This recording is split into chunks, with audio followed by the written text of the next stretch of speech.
My name is Councilman Curtis Jones. I'm the chair of the Public Safety Committee for City Council. I want to thank you for coming to this city of brotherly love and sisterly affection. But quite frankly, the people on this stage will tell you they are not feeling the love. They are not feeling the affection when we have over 560 murders last year, 2,300 non-fatal shootings. Where is that love?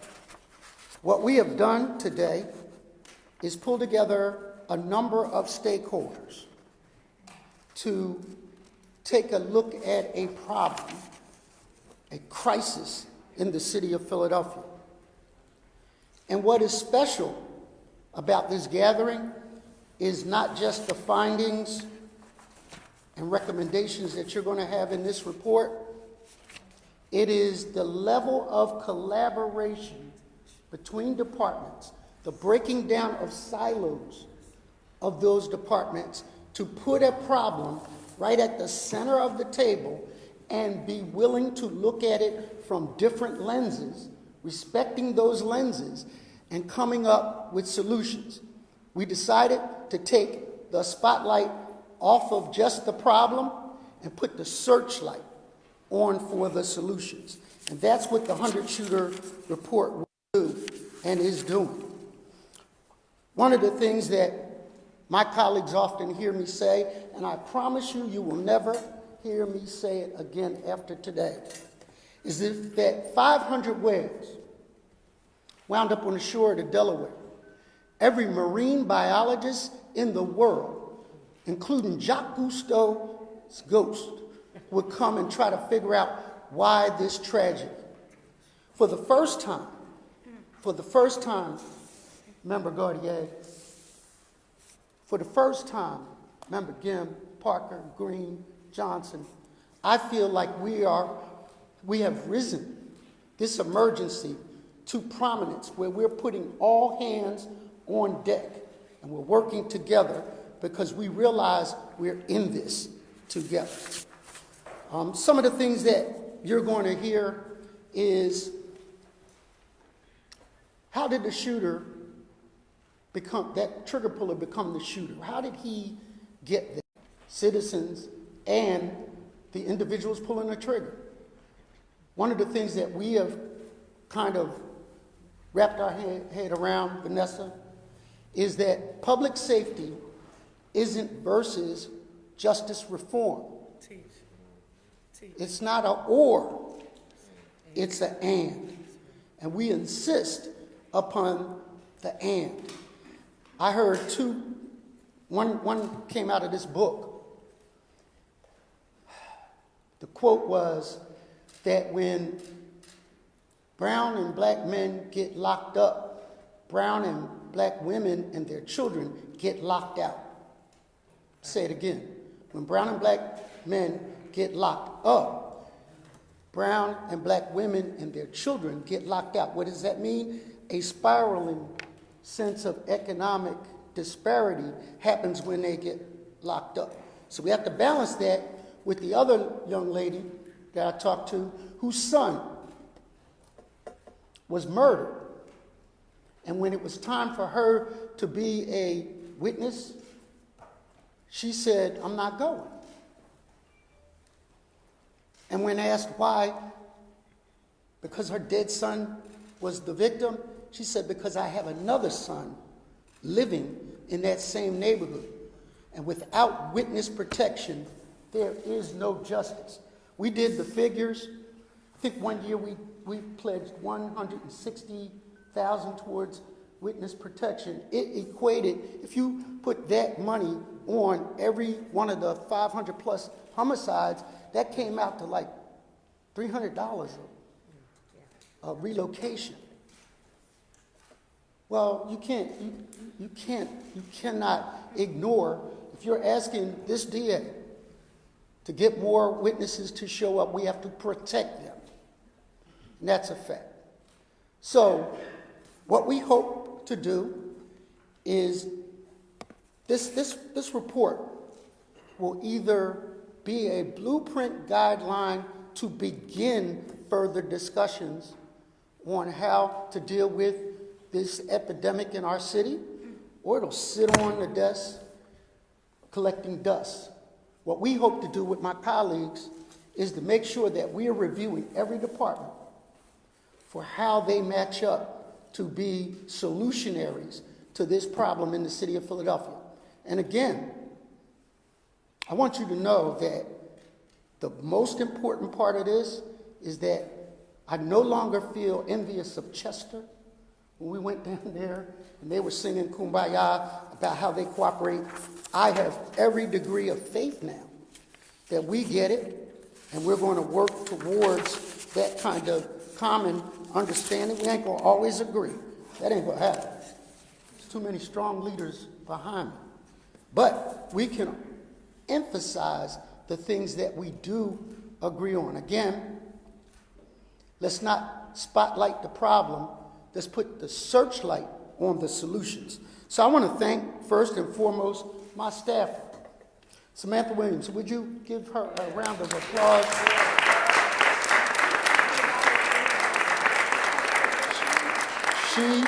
She was the straw that stirred the drink of cooperation you see here, and it was not easy. I want to thank Mayor Kenny, and I want to thank our police commissioner, Danielle Outlaw, who goes out there every day putting boots on the ground and dealing with what's going on in our communities.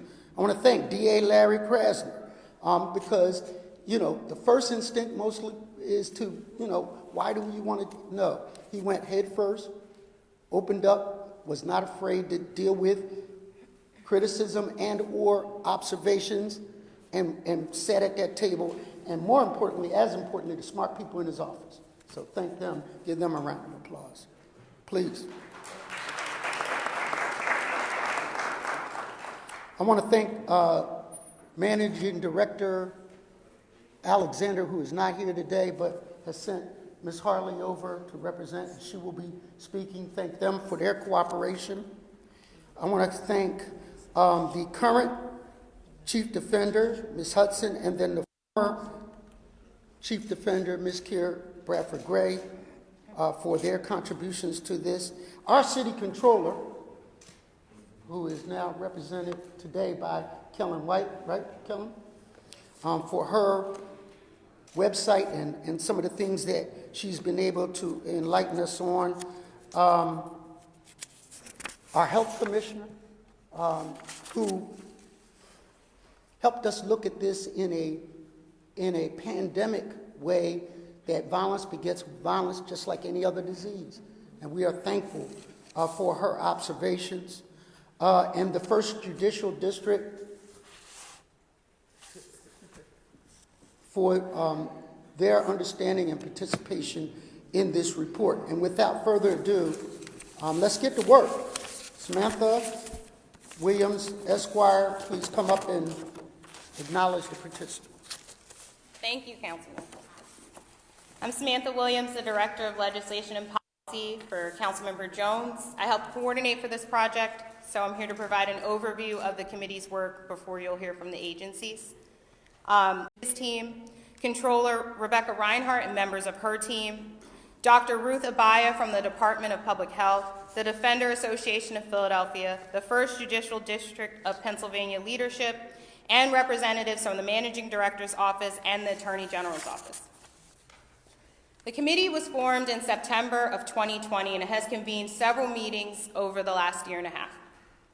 The committee's work started by first reviewing data from the previous 100 shootings at the time that the committee was formed, but then the committee quickly expanded the data to review over 2,000 shootings to have a better idea of trends that were affecting the current state of gun violence in our city. The committee members looked at the circumstances shared by those who were committing the shootings, the source of firearms used in those shootings, and prior contacts that these individuals had not just with the criminal justice system, but with other city services. The committee's work then turned to how the agencies can internally and collectively work together to improve gun case outcomes, including improving arrest rates, conviction rates, and issues with bail. Through the dedicated work of the researchers, the data analysis, and staff members of these respective agencies, the committee has released this report, which contains several evidence-based recommendations that we believe will have short-term and long-term impacts on future gun violence in Philadelphia. You'll hear from each of these agencies about how they collaborated and participated in this project and about their individual recommendations, but I would like to turn it over to Councilmember Johnson, member of the committee and chair of the Special Committee on Gun Violence Prevention. Thank you, Samantha.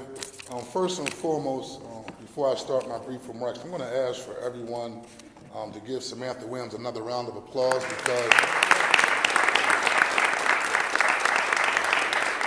I was in several meetings with her, and definitely she stepped up to the plate to manage all of the personalities, the different perspectives, to make sure that we got this report done on time. And I'd be remiss if I didn't acknowledge a person who I worked for at the Philadelphia Old Company store so many moons ago, but a person who's very passionate around addressing the issue of public safety, most importantly, gun violence here in the city of Philadelphia, Councilman Curtis Jones. Give him a round of applause because we had a marathon hearing around the issue of through the Special Committee on Gun Violence. One day we had a marathon hearing addressing this issue, and he said, you know what, we're going to do a deeper dive, and we're going to review. It started with 100 people who have been shot here in the city of Philadelphia, and I think it expanded to over 1,000 people, 2,000 people, which really shows that beyond the cameras, beyond social media, right, we're working on this issue 24 hours a day, 365 days out of the year. Just because you don't see us working publicly does not mean behind the scenes we aren't texting one another, calling one another, and doing this type of hard work to make sure we save our young people. And so for me, being a part of this collaborative effort is all about making sure that we continue to make sure that this is the #1 issue here in the city of Philadelphia. Some things that stuck out to me that I want to make sure that we continue moving forward. One day, Commissioner Outlaw was giving a presentation, and the data revealed that a lot of our shooters were once victims of gun violence themselves. I'm going to say it again. The majority of our shooters were once victims of gun violence themselves. That shows us that we have to take a specific focus on those individuals who are most likely to kill or be killed here in the city of Philadelphia. I've also had another observation that in some areas throughout the city of Philadelphia, we have reduced homicides. Let me say that again. Last year, in 2021, there were some areas in the city of Philadelphia we were able to reduce homicides. And that was through a collaboration between our district attorney, Larry Krasner, and our police commissioner, Danielle Outlaw, and the assistant DAs working with the local police and homicide detectives in solving the homicides that have been taking place here in the city of Philadelphia. And my last major observation that I paid attention to more than anything else is that we're not going to get to the bottom of this issue if we don't work together. The DA have to be talking with our police commissioner have to be talking to our courts, the courts have to be working with probation and parole have to be working with the Office of Violence Prevention, and most importantly, we all must be working with the community. That's the only way. We can always point fingers and say, this what this person isn't doing, this what that person isn't doing, but my experience showed me that if we work collaboratively together on this issue, that's the only way we're going to reduce the senseless gun violence that's taking place here in the city of Philadelphia. We have to be communicating, putting our egos to the side. I'm going to say why we have to put our egos to the side, right, in our titles. I'm a father of 2 black boys. I'm a graduate of the University of Pennsylvania, one of 8 Ivy League universities in the country, right? And I didn't have to come back to the city of Philadelphia to get involved in public service. But I thought it was my moral duty to go back to my neighborhood to pay it forward. So some other young black guys who stand on the corner now, like I used to stand on the corner, they say if Kenyatta Johnson can change his life, so can I. So when we get into these silos about our different perspectives on how we can address this issue, just recognize on the other end, the #1 individuals who are dying day in and day out are black boys. And as Councilman Jamie Gaudier always says, it's a matter of social justice. I'm going to say it again, it's a matter of social justice.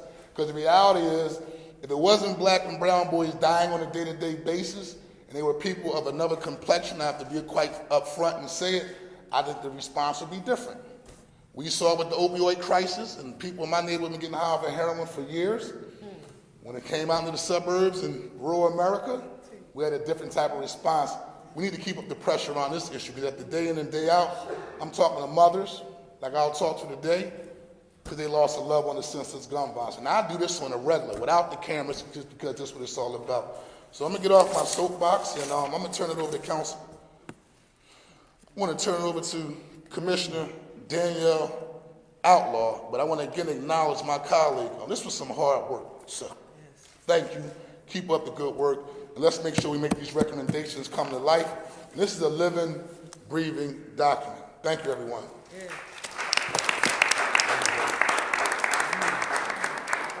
Good afternoon. Good afternoon.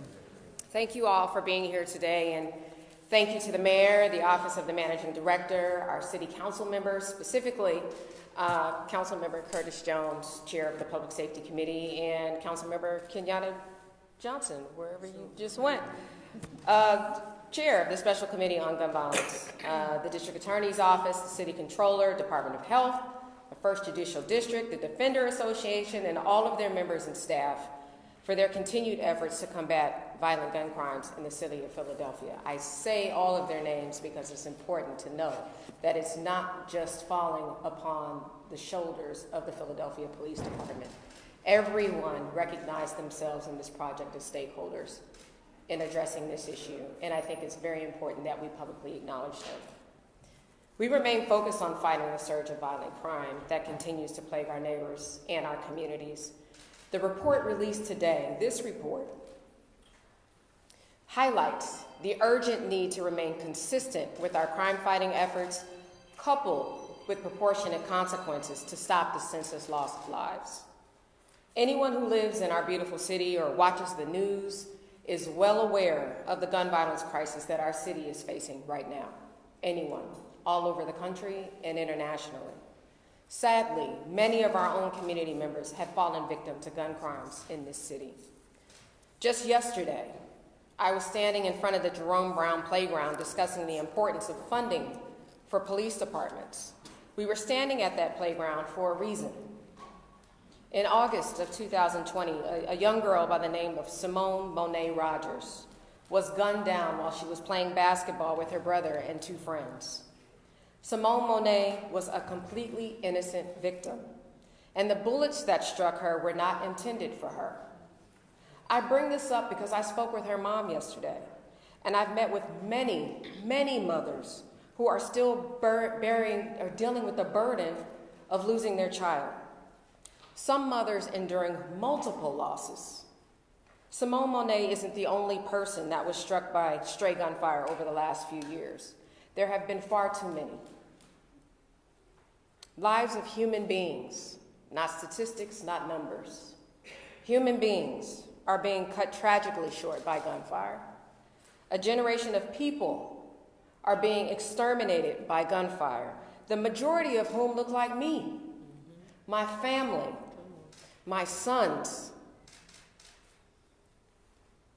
Individuals are being impacted for the rest of their lives by gunfire, psychologically and physically.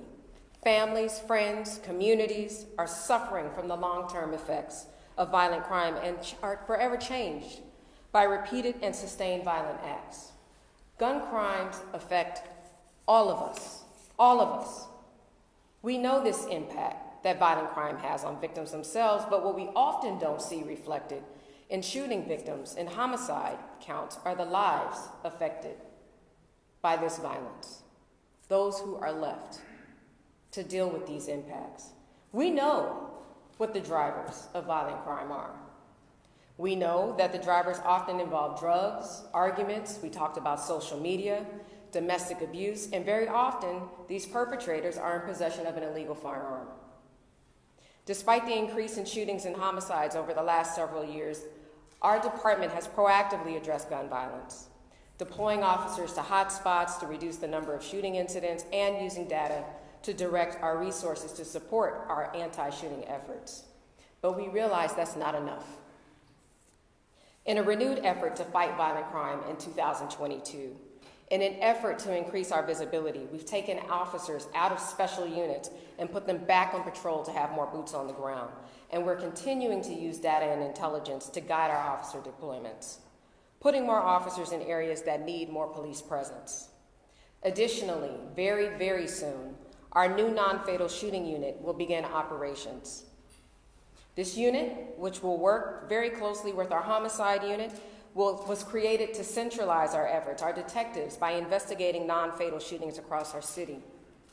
Analysts will be assigned to work side by side with our investigators to develop information and leads based on shared intelligence and data.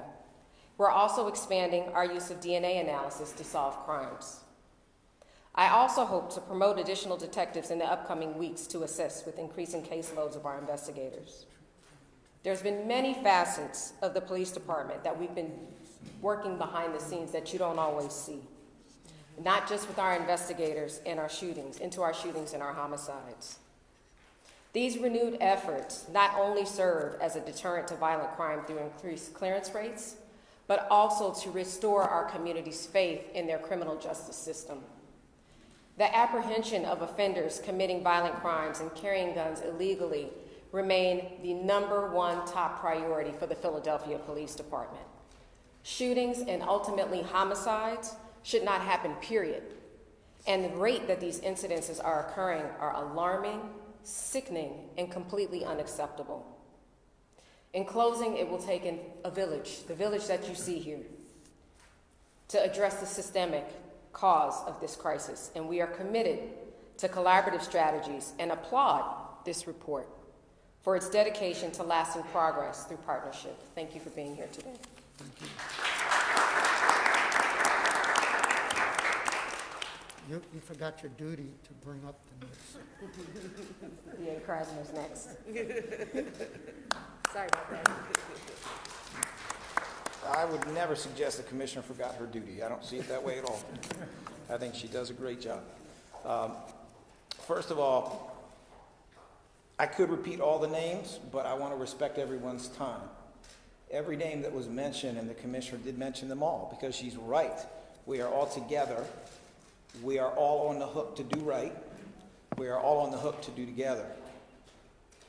I don't want to go through all the names, but I do want to say that, and I have to say, that I am extremely grateful to my team at the District Attorney's Office. For those of you who do not know, we have a first ever in the history of the DA's office data lab, grant funded, that does amazing work and has done amazing work in this report. This is a great report. This was a great idea, I think to a large extent, the great idea of Councilmember Jones and Councilmember Johnson. I said it in the middle of the process, even though they were working me to death. I said it in the middle of the process because it's really true.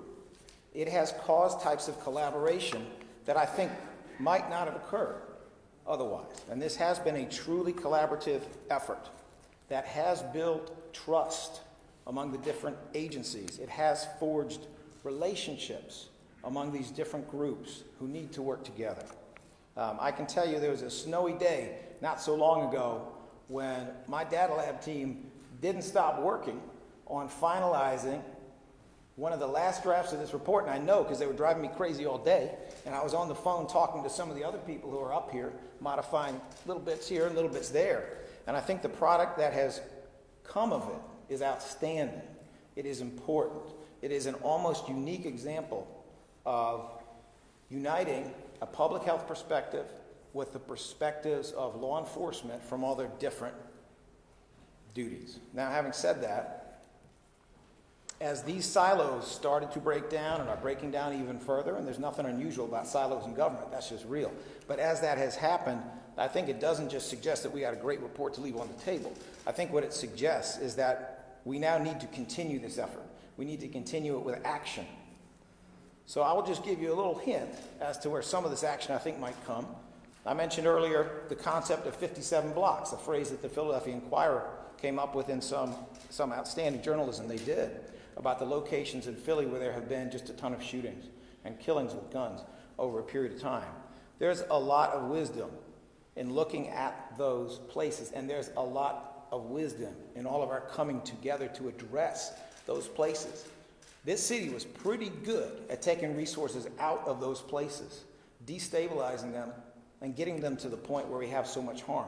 We should all be pretty good at putting resources back in. And none of those resources will be more important than resources that are directed at trauma, that are directed at victims, that are directed at protecting witnesses. None of them will be more important than that. None will be more important than directing resources at the kid who looks out the window, who sees the blood in the street after something terrible happens, because that is trauma. And it's not just trauma for the person hit with the bullet or the family of that person. It is trauma everywhere close to that location in every one of those 57 blocks.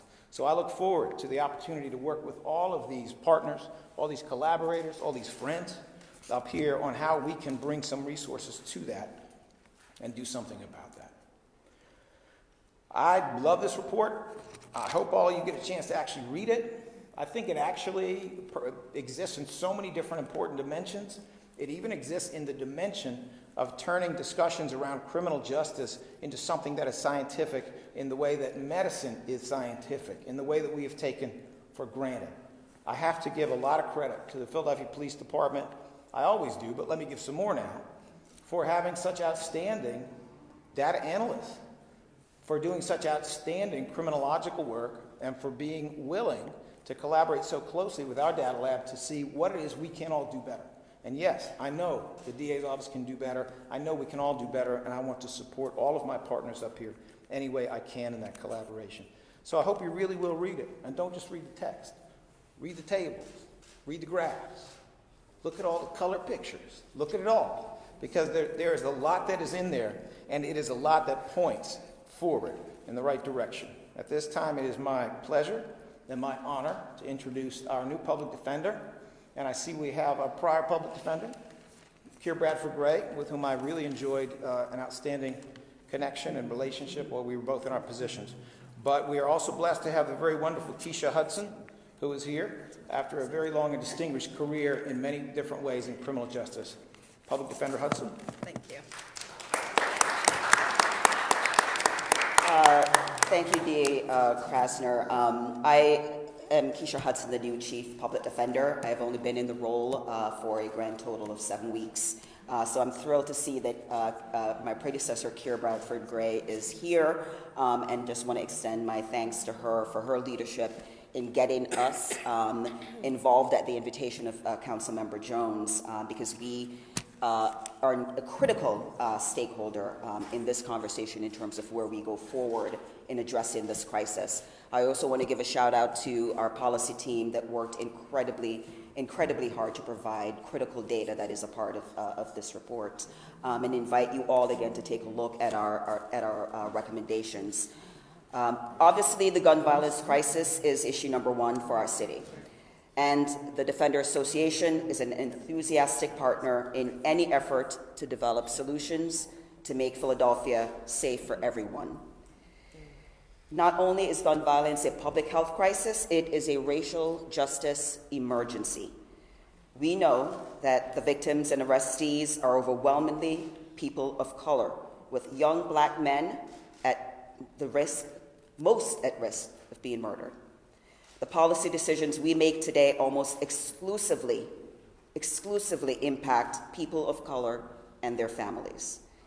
As public defenders, we also know that the way to frame the issue as one where there are victims and perpetrators is a little misguided. The reality is, yesterday's victim of a violent crime is too often the defendant that walks through our doors tomorrow.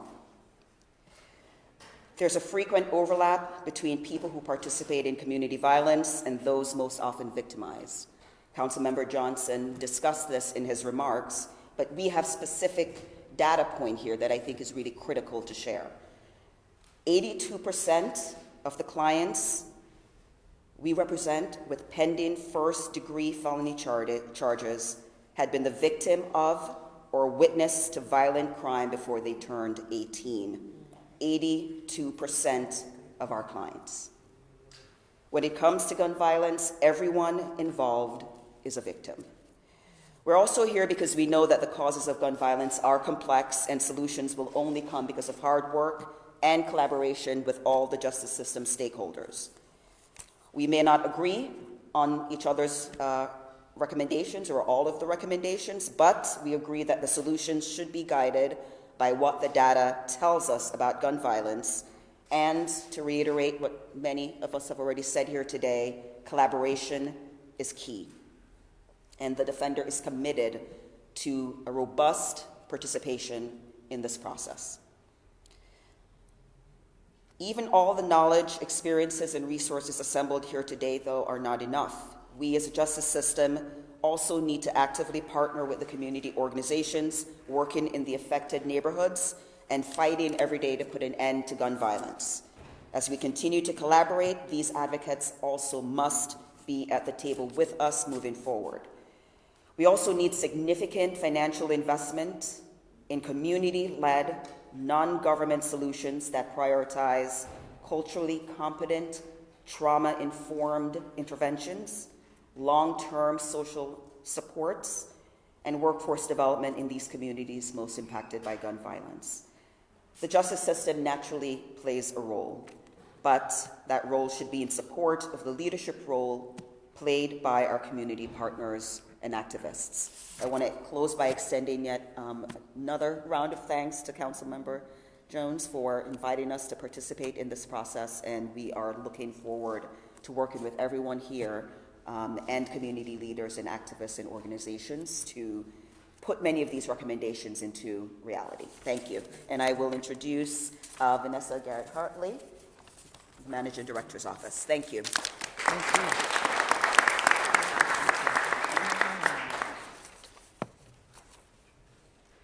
Thank you. So good afternoon, everyone. I echo all the sentiments that you just heard from everyone else. So in the interest of time, we'll try to be as brief as possible. On behalf of the Managing Director's Office, Mayor Kinney, and the administration, we are here because we recognize that there is no greater problem plaguing the city of Philadelphia than the gun violence that we have all been experiencing. This report and this collaboration is crucial because, just as everyone else has said, but I can't emphasize it enough, we have to come together. There's no one entity that is part of this criminal justice system that could solve this problem alone. Key in this is the community. We don't want to leave out our community members. I just want to be, again, echo the thanks that many have gave to all those who participated in this study.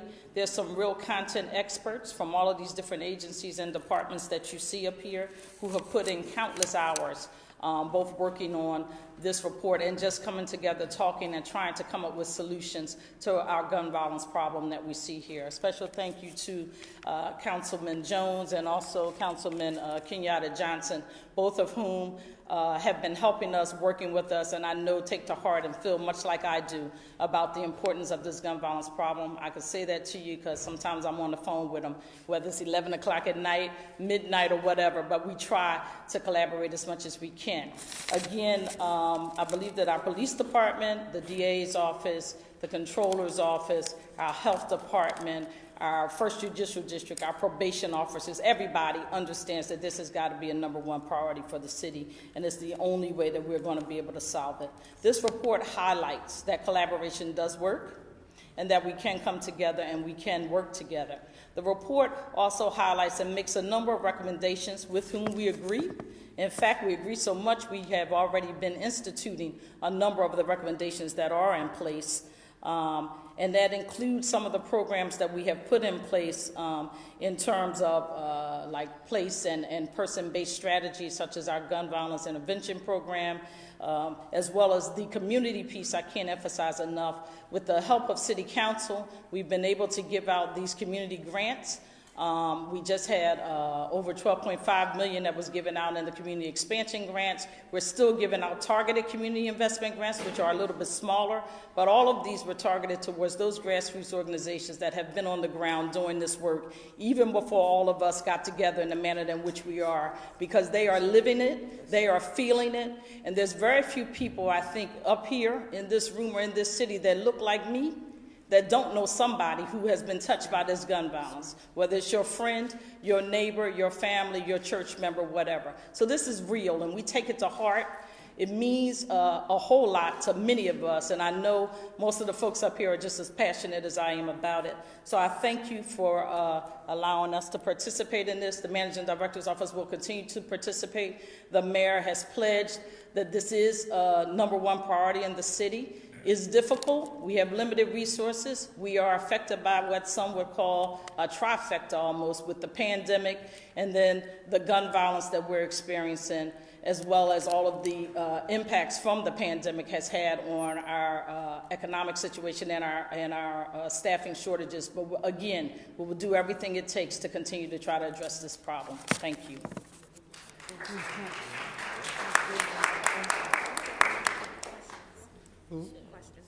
I want to acknowledge my state partner who is here, Senator Vincent Hughes, and he's not just here to applaud.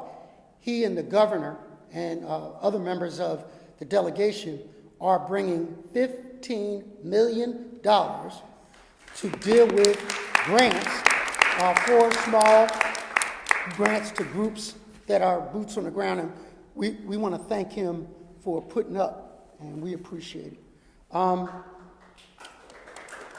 Yeah, 15 million gets more than that. Thank you, Mr. Chairman. Yeah. Before we go into Q&A, one of the recommendations that came out of, I believe, the health department might have been, was striking. It said that a number of these shooters had touch points in the system well before they ever became shooters. And they were waving and they were telling us, I need help. I need someone to intervene, whether it's troubles at home, whether it's troubles in the community. They were in school acting out, saying, hey, I need some help. And we ignored them.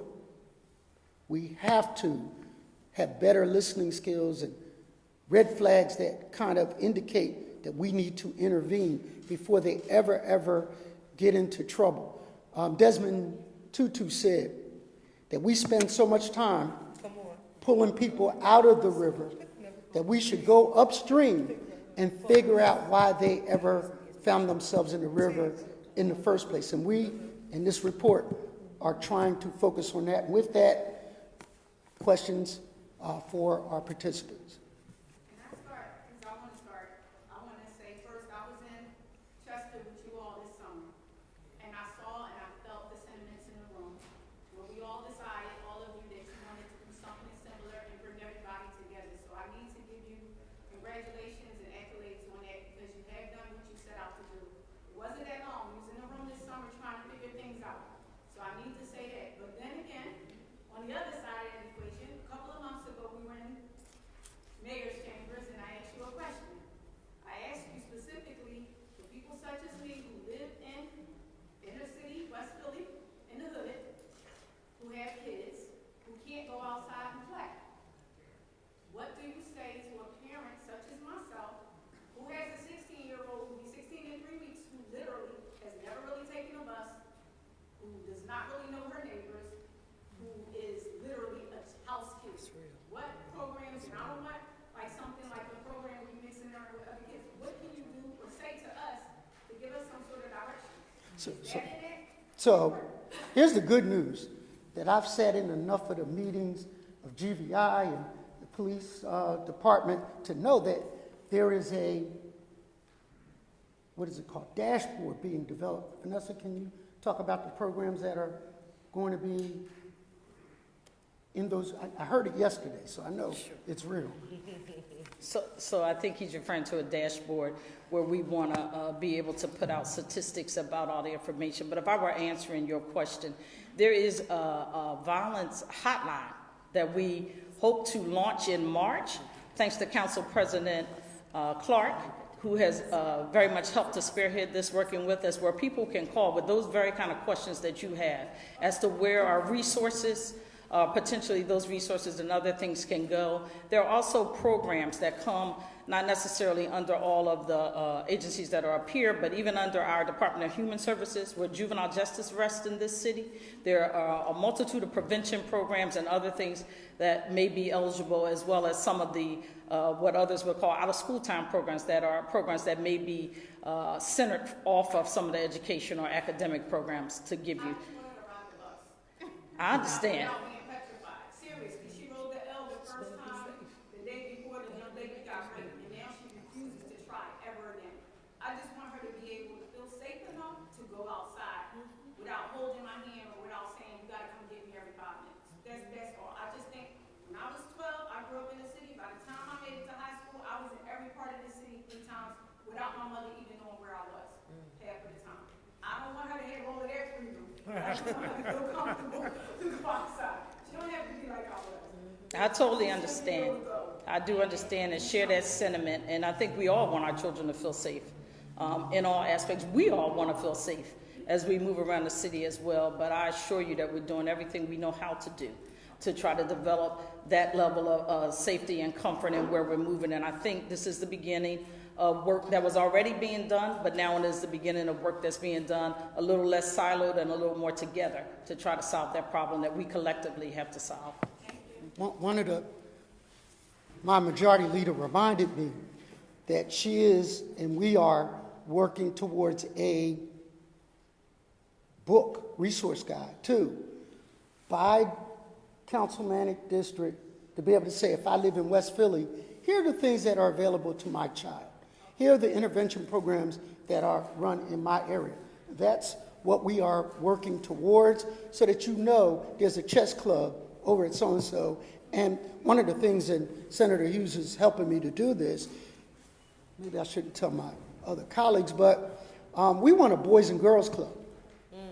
And why we want that we're getting one, right?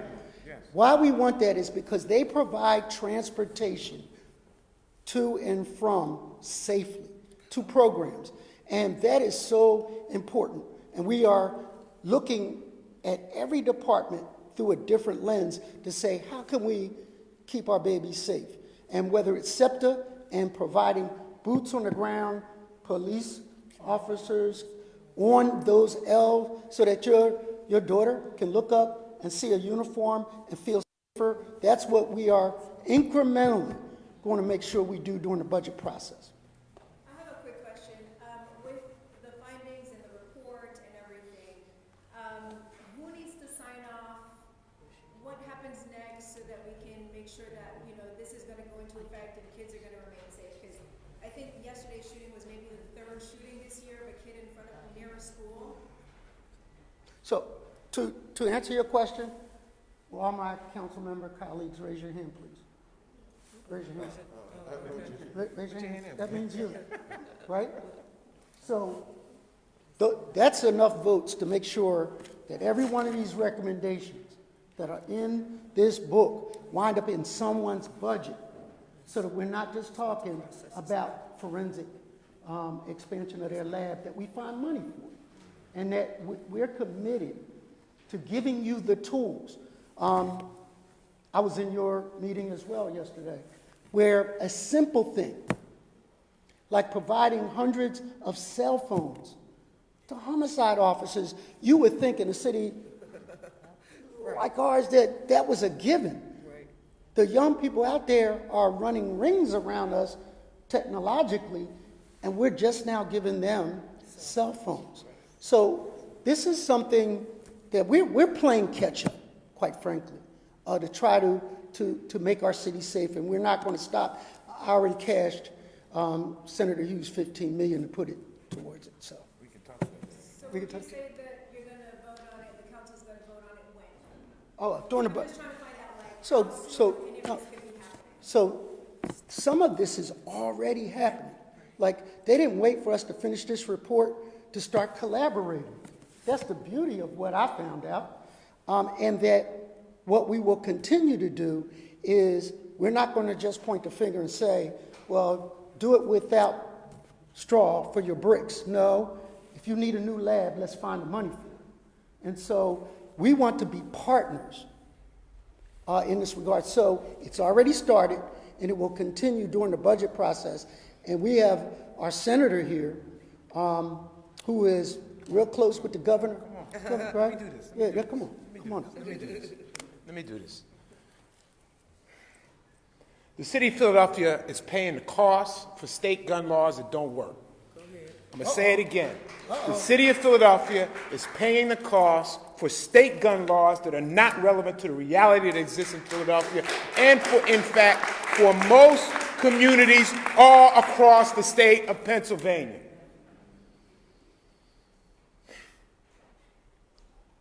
So, last week, we were together. A number of us were together. We announced a 50% increase in violence prevention funds from the state of Pennsylvania. So we took it from $30 to $45 million. That's to go out to neighborhood-based violence prevention organizations. Yesterday, the announcement was made of who's going to get those dollars. Out of the $24 million that was announced, over $15 million went to the city of Philadelphia.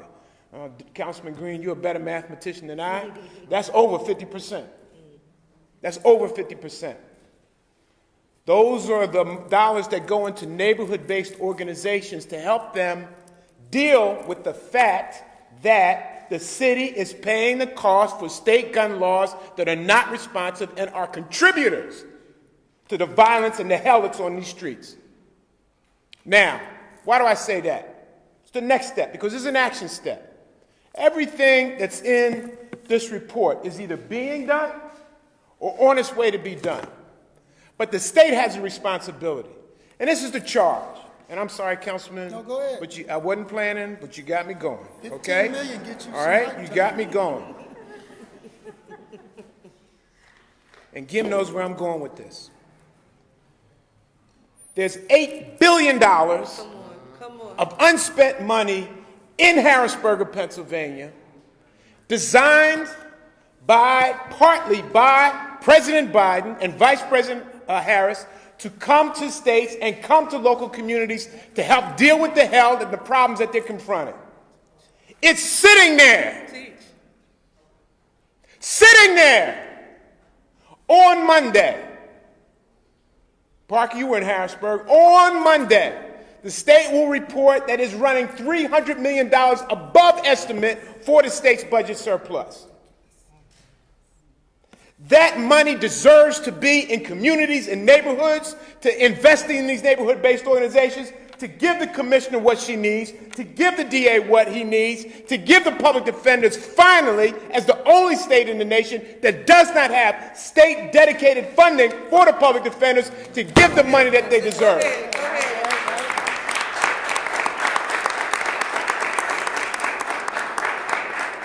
You gave me the mic. So the charge is this. Really, after we leave here, this is the charge. Go to Harrisburg. Go to the senators and representatives who are not from Philadelphia. Not from Philadelphia. Go to the other ones who, quite frankly, are seeing dramatic increases in violent crime in their communities. And in fact, according to FBI statistics, those increases are higher than the city of Philadelphia. I always talk about the city. I always talk about you. But the increases in communities all across Pennsylvania, Bradford, Clarion, all the rest of them, Greene, all the rest of them, where there aren't no black people. You hear what I'm saying? Where their own communities, mostly white, are catching hell. But they ignore their own people. Go to them. Demand an increase. Demand that law enforcement gets what it's deserved. Because I know under these two people, all right, we're going to get some justice in their law enforcement process. All right? Give the councilmen and all the council people and everybody, all these communities, the resources that they're demanding. That's the charge. This is damn good work. This is damn good work. It's time we invest in it. Don't just sit around and other folks across Pennsylvania blame the city for what it's going through. We're the largest economic driver in the Commonwealth of Pennsylvania. Invest in this driving force. You send your children to our universities. You send out your children to our hospitals and our healthcare institutions looking for help. Invest in them. Invest in this community. The charge for everyone here is to stay to the state of Pennsylvania. Put up. If you're going to give us gun laws that just unleash violence all across our community, it's damn sure time you put the money to protect the neighborhoods and the citizens who are not just living in that hell, but driving the economy in the Commonwealth of Pennsylvania.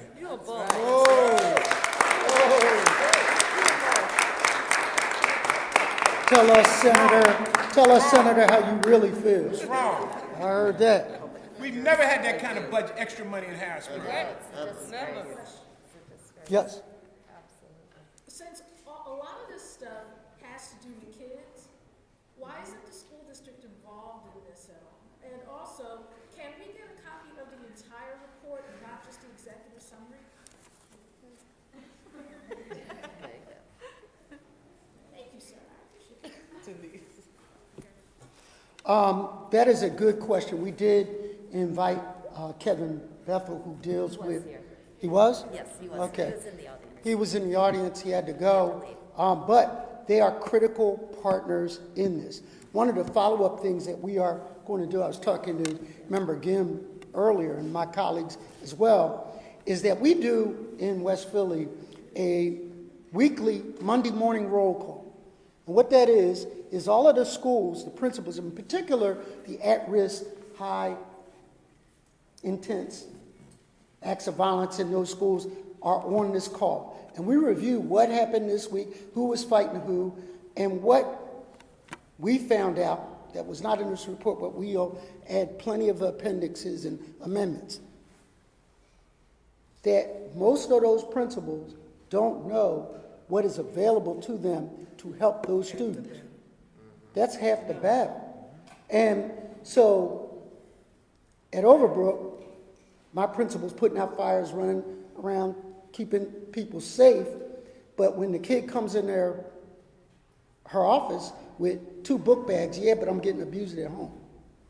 And I'm feeling some kind of way, and I may act out. Knowing where she can get help for that child is critical. What was in this report is that many of those kids had touch points with the system well before saying, hey, I need help. So you're right, the school district has to be partners within this. And we some of these things have happened in spite of and because of this report. We up? Is that it? Okay. So a lot of these recommendations seem like things that should have been happening for a long time, building trust with communities, improving gun case outcomes. Why have they not been happening, and what is it about putting them in this report that you think is going to make them happen? I have faith. That's number one. Somebody take a picture of them standing next to each other. I'm sorry, don't look at me like that. But I'm so happy that my partners, I have faith that we are, because of this report, going to collaborate at a level yet unseen. And yes, you're right, some of these things have happened, should have happened, but for sure, we're putting the spotlight of the report on those issues so that they will happen coming in this year to come. So, What if they don't? if they don't, we'll be right back here at budget time. And I'm scared that the senator won't bring another 15 million to continue this. So we are all holding ourselves accountable. We're all in this together, and I have every degree of confidence with everybody on this stage, in particular my members. All right? Thank you. Thank you. Great job, Council Member. Thank you so much for being here.